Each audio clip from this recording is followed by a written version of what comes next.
Welcome to Pleasurology Island. I'm Freethought Steve. Thank you for stopping by. My goal in this series of videos is to explain to you the pleasurology system that I've been developing and practicing for the past 53 years, from 1972 to 2025. I was in the middle of the counterculture back in 1972 when I was lucky enough to learn the first of the pleasurology exercises that I'll be teaching you, exercises for relaxing our muscles and relaxing our body, because these muscles and the tension that we have in our body is what is preventing us from experiencing as much pleasure as we could. The idea with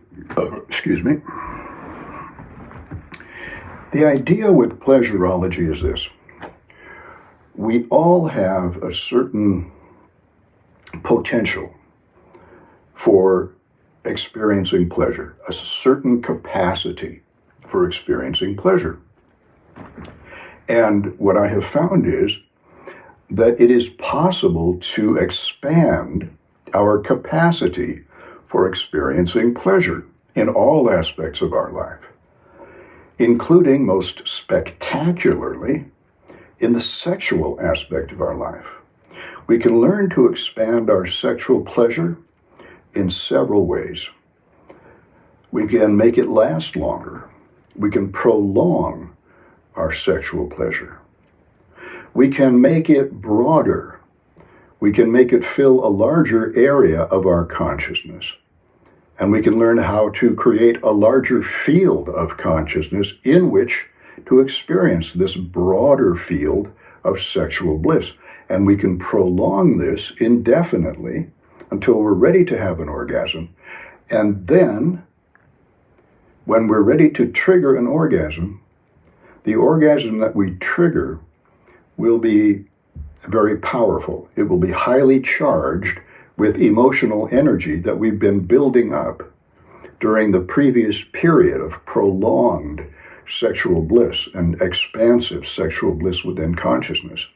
All that power will be funneled into the orgasm reflex, the powerful volleys of nerve impulses that go down to the orgasm muscles in our sex organs and cause those muscles to contract about once per second for a series of orgasmic contractions. And each time those muscles contract, the more powerfully they contract, the more powerful are the sensations of pleasure that we get coming from the sex organs up our spine into our consciousness, in our brain, which is where we experience the orgasm.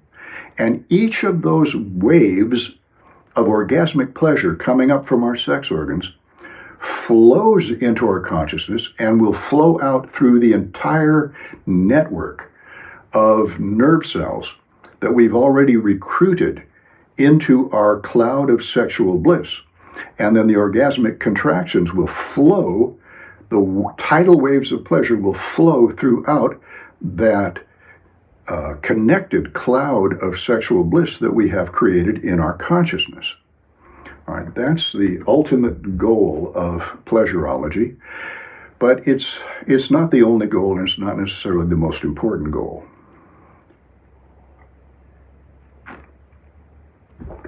Because we can't spend all of our time enjoying sex, unfortunately. We have to spend a lot of our time doing other stuff. And what's very important is that we have a pleasurable state of consciousness while we're doing the ordinary activities of life, while we're going through the ordinary activities of life, and when we're just relaxing and resting. So the first stage of pleasurology is to develop calm, relaxed, pleasurable consciousness. And this involves, all of this involves consciousness. This is the deal. This is the pleasurological transformation of consciousness. And as you know, back in the counterculture, the transformation of consciousness was the goal that everybody had. But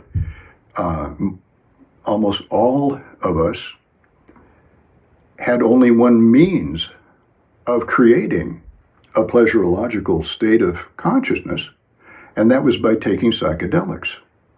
And so if you weren't high on psychedelics at the present moment, then your consciousness kind of went back to being kind of blah, and you didn't feel that good, and you wished you could maintain that good feeling. We wished we could maintain the good feeling that we had while we were taking LSD, which was the main psychedelic, or psilocybin or mescaline in those days, and maintain that state of consciousness even when we weren't high on those heavy psychedelics. Well, what I discovered was that it's possible to create a calm state of consciousness, a pleasurable state of consciousness, by combining two things: cannabis, the most lightweight of the psychedelics, even though cannabis can give us a very full psychedelic experience, but it's a little bit more under our control. And what it is, when we take cannabis in a pleasurological way, we don't simply expect cannabis to do the entire job of making us feel good. We work with cannabis. We use pleasurology techniques. And these are the techniques I began to learn in 1972. Pleasurological techniques that work with cannabis to create higher and higher states of consciousness while we're high on cannabis. And then even when we're not high on cannabis, we've been able to learn and practice relaxation habits that make our everyday ordinary straight consciousness much more relaxed, much less anxious, and much more euphoric, much more naturally feeling good. After we have practiced pleasurological relaxation. I call it body-mind relaxation. Cannabis body-mind relaxation is using cannabis along with relaxation techniques in order to create a more stable field of consciousness. We need to create a stable field of consciousness that isn't jumping around all the time from one thing to another outside of our control. We need to learn how to control our beam of attention, our focus of attention, so that we can stabilize our consciousness. As I mentioned in previous talks, we live in our consciousness. We are our consciousness. The field of consciousness that our brain is producing is the only thing that we ever directly experience. And that's what we're experiencing now, and every moment that we are conscious, either waking or dreaming, two forms of consciousness, we're always experiencing nothing but the field of consciousness that our own brain is generating at this moment. That's where we live. So pleasurology is a form of consciousness ecology, straightening up consciousness, purifying consciousness of what I call junk food thoughts. When we're sitting around and our head is full of thoughts that are really, not serving any real purpose, but our brain is just spontaneously generating them, and they form this kind of fog in consciousness. And so that fog of thoughts comes between us and a clear perception of the outside world. So one of the techniques of pleasurology is a technique that comes from the Buddhist tradition of meditation, Zen meditation, where you learn how to suspend the thought-producing activity of your brain for short periods of time. I don't look on this as any kind of a religious or mystical technique. I don't look on any of the pleasurological techniques as anything but scientific techniques that we use in conjunction with scientific knowledge about the brain in order to affect how the brain produces our field of consciousness. If we can change the functioning of our brain a little bit, make it a little bit better, then the brain will create a field of consciousness for us to live in and experience that is coherent, harmonious, and orderly, rather than chaotic. Most of us have what's called monkey attention, like a monkey swinging from one branch to another and another, one tree to another, jumping around all the time, an unfocused beam of attention. And so all we're trying to do, and this is also the goal of yoga meditation from India, as well as Buddhist meditation, Zen meditation, the goal is to create a stable field of consciousness. And the psychedelics help us do this. Cannabis helps us do this. Psychedelics help us be more aware of our field of consciousness as such. We can learn to sit at the back of our field of consciousness and observe everything in front of us and say, okay, all of this is happening inside my head. It's also happening out there. I'm not saying that the outside world doesn't exist. What I'm saying is that what we experience is a reproduction of the outside world made by our brain in what we call our field of consciousness, what I call our field of consciousness.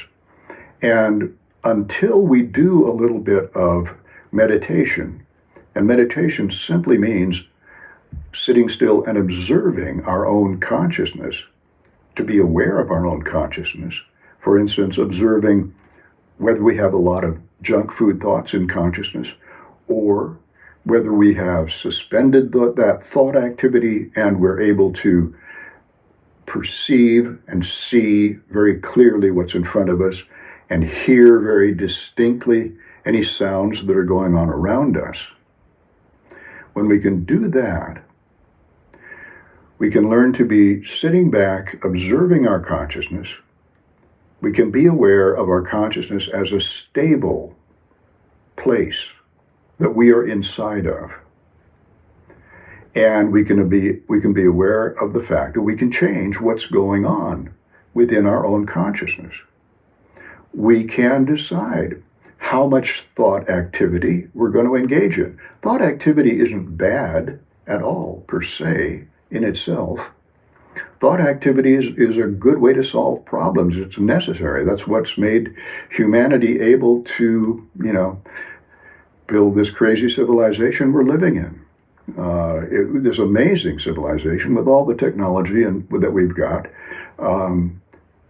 Thinking is very important, but not thinking is an equally important skill. We need to be able to do both. It's not that one is good and the other's bad. When we've got a problem to solve, thinking is good. When we just want to experience what we're experiencing right now, what we're living through, then it's good to be able to put aside thoughts, suspend thoughts, and be able to see what's right in front of us and hear what's all around us and pay full attention to it. Particularly in sex. When we're doing sex, we want to pay full attention to sex, to what's happening with our body. And if we have a partner, we especially want to be paying attention to what's happening with our partner's body, our partner's emotions, what's our partner going through. But we want to be equally aware of what our own body's going through, what's our own level of sexual arousal energy, because that's the important element in these super-euphoric sexual bliss states that I'm talking about, is being able to gauge our level, being able to measure our level and be aware of our level of sexual arousal, the emotional arousal. How emotionally turned on are we at any given moment? Because, as I mentioned before in previous talks, it's the level of emotional arousal, how emotionally turned on and excited we are by the situation that we are either actually in, or the situation we're imagining, or if it's a porn video, the situation that we're watching, or if it's an erotic book, the situation that we're reading about and imagining. How turned on is our emotional brain at this given moment? How much emotional energy is the emotional brain putting into consciousness? Because that emotional energy, and here's the key thing, that emotional energy is going to blend with the physical sensations that are coming from our sex organs and from the rest of our body, but particularly from our sex organs. So our sexual physical pleasure sensations become more pleasurable the more that we are emotionally turned on. So if we want to increase our level of sexual pleasure, altogether sexual pleasure, the physical pleasure has to be enhanced by emotional arousal. And that is how we ultimately trigger orgasm, is by combining a high level of being emotionally turned on with a pleasurable level of physical stimulation. The level of physical stimulation can stay exactly the same, and if we're not emotionally turned on, it won't come close to triggering an orgasm reflex. But if we get emotionally turned on, the more turned on emotionally we get, the more pleasurable the pleasurable sensations feel. And if you start meditating while you're giving yourself sexual pleasure, which is the best way to learn pleasurological sex, is to do it by yourself so that you're not distracted by the presence of anyone else. If you observe your own consciousness during sexual pleasure, you will observe exactly what I'm talking about. That when you think of something or see something, imagine something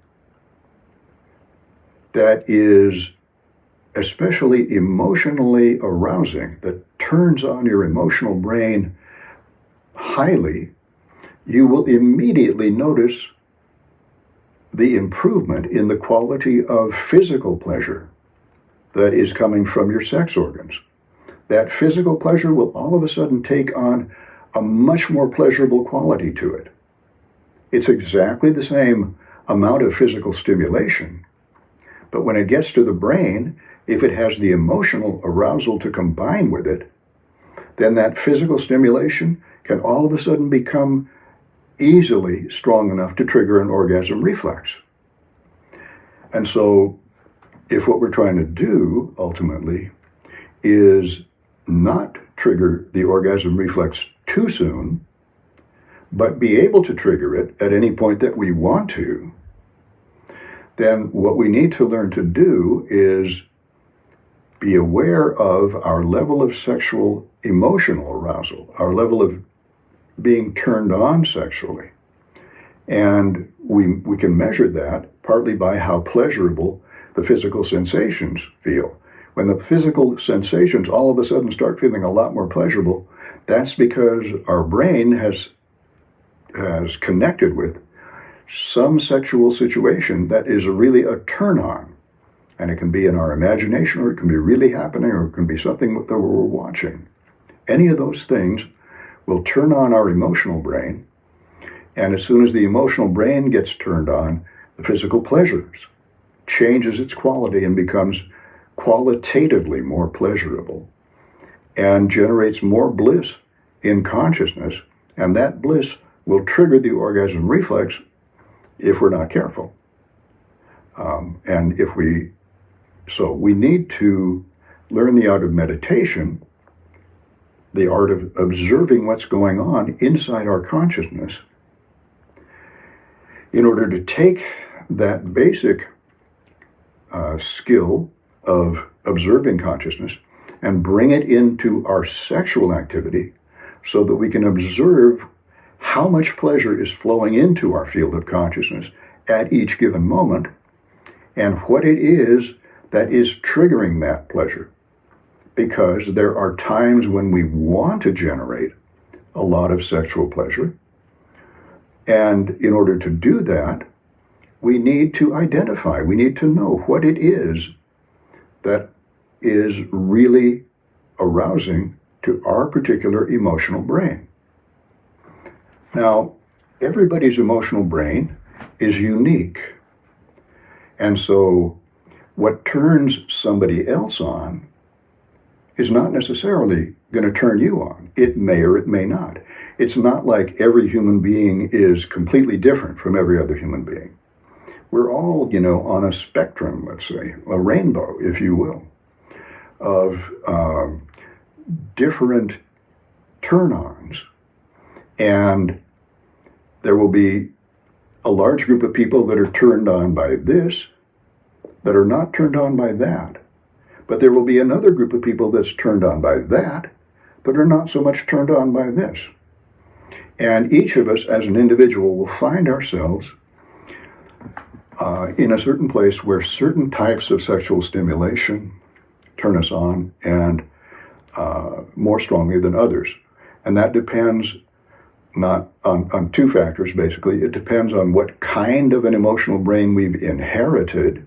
Our genes will build an emotional brain that has recognition centers, arousal recognition centers for certain types of sexual behavior, for certain types of sexual partners.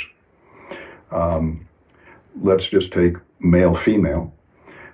Each emotional brain will have a sexiness recognition center for a male that's acting sexy and a female that's acting sexy.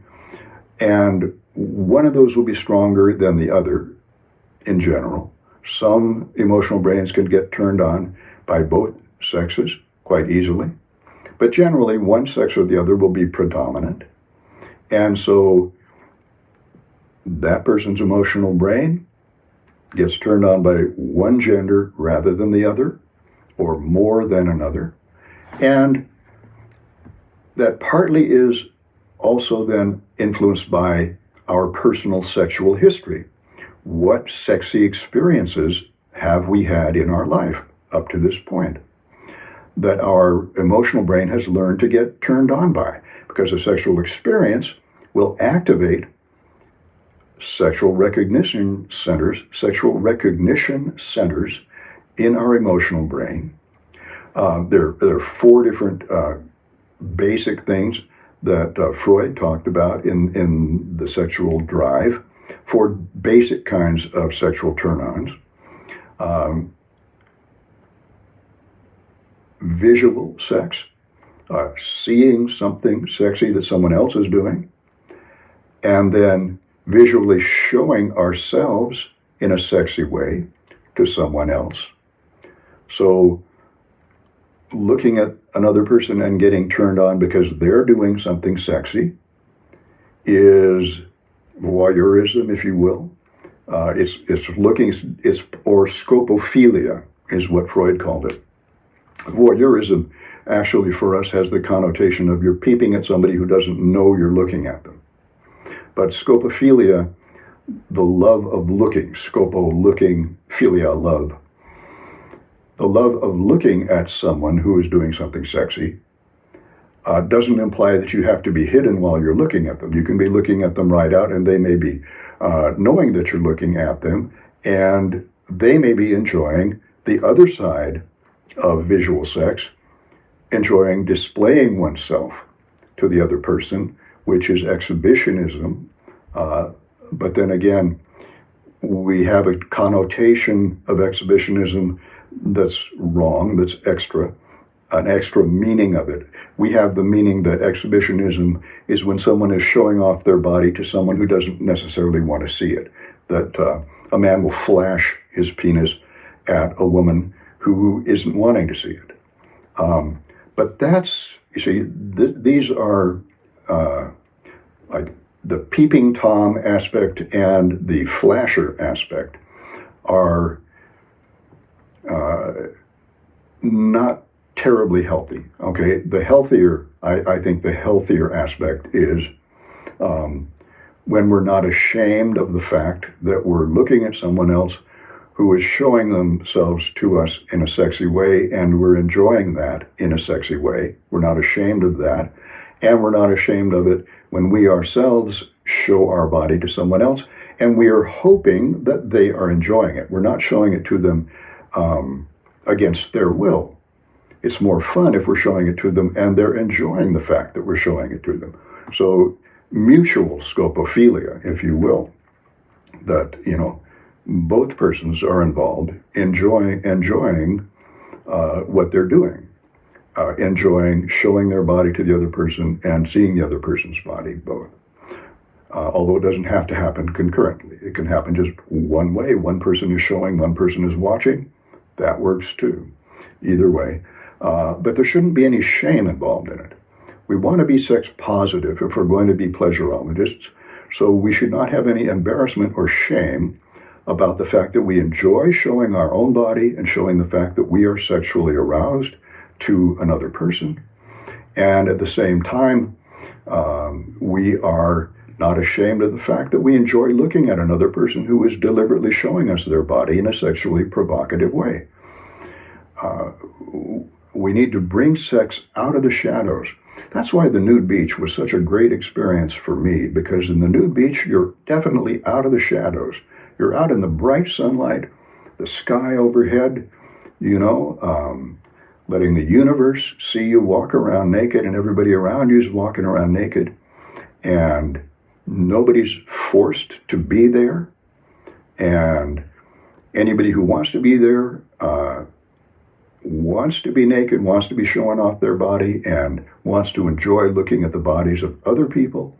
It's all very open and hopefully without any shame, but just with pure enjoyment of the beauty of the human body and the fun of flirting in a visual way, because visual flirting is one of the safest forms of sex there is.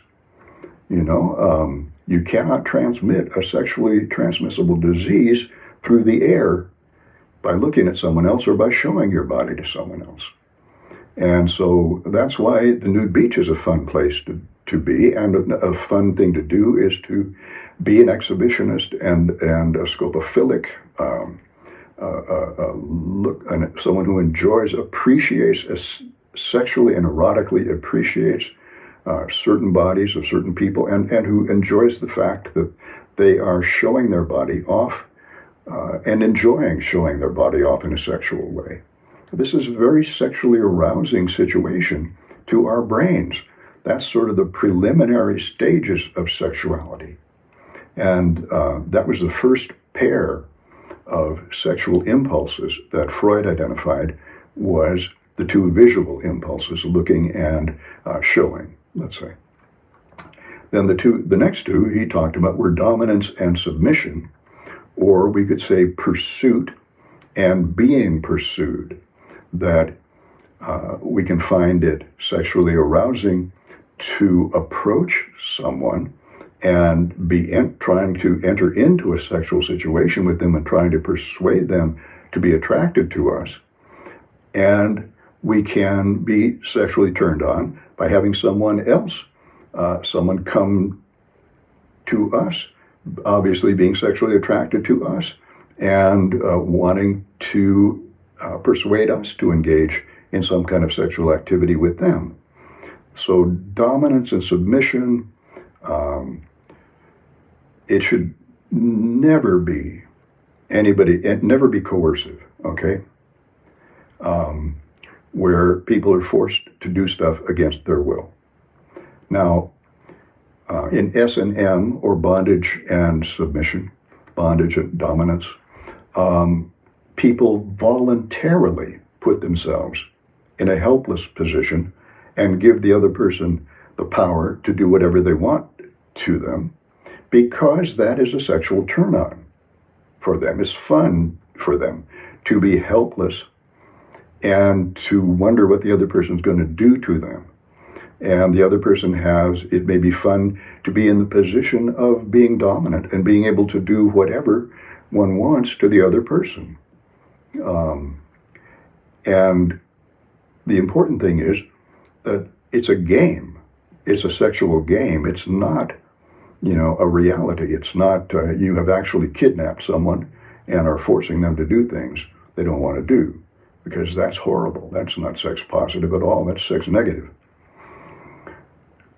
To be sex positive means to be sexually ethical. And to be ethical simply means that whatever we're doing, if there's more than one of us involved in it, it needs to be creating happiness for whoever happens to be involved. And whoever happens to be involved must want to do it and is happy to be there and is enjoying it. It's all voluntary.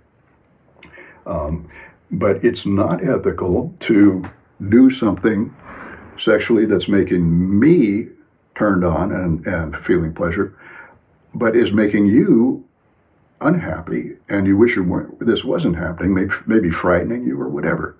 That's totally unethical. So to be sex positive also means to be sexually ethical, meaning that we only want to create happiness in the consciousness of whoever happens to be involved in this particular sexual activity. It may be just ourselves. It may be someone else. And we also, to be ethical, we also want to be responsible in the sense that we are intelligent enough to consider the future consequences of whatever kinds of sexual activity we're engaged in. And the more physically intimate the sexual activity becomes, the more it may have future consequences that we don't want to have happen, such as pregnancy or STDs. And so we may say, okay, I'm not going to engage in this kind of sexual activity. There are plenty of other kinds of sexual activity that will turn me on without the risk of either pregnancy or STDs. We can take measures against pregnancy if we're not ready to become pregnant, if we don't want to become pregnant. Then we can intelligently use contraception to eliminate that from the factor, from the sexual activity, and then we can enjoy the sexual activity without having to worry about future consequences. Because if you get someone pregnant, if you're a guy, for instance, you get a woman pregnant, and she chooses not to have an abortion, you as the guy, as the father, are legally liable for child care payments for the first 18 years of that child's life. And that's going to run you $200,000 easily. Easily. More than, so is one act of sexual intercourse worth it? $200,000? Would you pay that much if you were hiring someone to have sex with you? Would you pay them $200,000 for one night of sex, one act of sex? Of course not. So anyway, we need to be responsible and intelligent, because what we're trying to do as pleasurologists is to create euphoria, not dysphoria. Euphoria, we're bliss and happiness, not dysphoria, distress and suffering and unhappiness. So pleasurologists are not irresponsible. Pleasurologists should be much more responsible about sex than the average person, because we value our sexual pleasure production system that we have with our body and our brain. We've got this wonderful pleasure-producing system, and what we want to do is keep it in the best shape possible. That's why we want to learn how to expand our sexual pleasure. So we don't want to be careless with our body and our brain, our sexual pleasure-producing system. We want to use it as well as possible and keep it in as good condition as possible. Just as if we had a beautiful car, beautiful new car, we wouldn't want to, drive it carelessly and get it all banged up and scratched up and broken and stuff. Okay, so we want to drive very carefully sexually. Being sex positive does not mean being sexually careless, sexually irresponsible, or sexually impulsive. Being sex positive means to be sexually intelligent so that we can enjoy our pleasure as much as possible without any negative consequences. And that's totally up to us to do that. No one else is going to take care of our own sexual health and happiness except ourselves. We have to do that, and we have to be sure when we're with partners that we can trust that they are just as careful about their sexual health and happiness and about our sexual health and happiness. And we need to be careful about their sexual health and happiness just as much as we would about our own sexual health and happiness. So that's what it means to be ethical sexually. And pleasurologists are ethically sexual, sexually ethical, doing it right, not just farting around. Okay, I think that's all I want to say for today. That's just a little recap of where we're headed on this.